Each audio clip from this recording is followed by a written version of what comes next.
டேட்டோ குத்துறவங்க எல்லாம் பரலோகம் போக முடியாது தெரியுமா? ஆண்டவருடைய ஆலயத்தை கெடுத்தா நான் கெடுப்பேன்ற. இது ஒன்றும் வார்த்தை இல்லை, கண்டிஷனர். இது வார்த்தை கிடையாது, ஆர்டர் பண்றாரு. என்ன ஆர்டர் பண்றாரு? என் ஆலயத்தை நீ கெடுத்தா நான் அவனை கெடுப்பேன். நிறைய பேரை பார்த்துருக்கேங்க, ஒருத்தர் ரெண்டு பேர்ல நிறைய பேரை. காதலி விட்டுட்டு போயிட்டா கையை கிழிக்கிறது.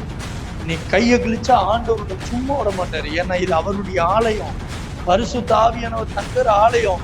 காது குத்துறது, ஆம்பளைங்க காது குத்துறது, பெண்கள் அது வந்துட்டு குத்திக்கிறாங்க, அதை விட்டுருங்க. ஆம்பளைங்க காது குத்துறது, ஆம்பளை காது குத்துறன்னு வச்சுக்கோ, நீ அவருக்கு பிசாசுக்கு அடிமையாவற. ஆண்டவர் உன்னை விட்டு விலகி போயிட்ட. நல்லா புரிஞ்சுக்கோ. ஏன்னா இது தேவனுடைய ஆலயம். சரீரத்தை கெடுக்க பிசாசு உலக ஆடம்பரத்தை இச்சையாய் விதைப்பானுக்குள்ள. காது குத்தக்கூடாது, ஆம்பளைங்க டேட்டா போடக்கூடாது, பொம்பளைங்க டேட்டா போடக்கூடாது. இஷ்டம் போல உங்களை நீங்க என்ன பண்ணக்கூடாது, உங்க சரீரத்தை மாற்றிக்க கூடாது.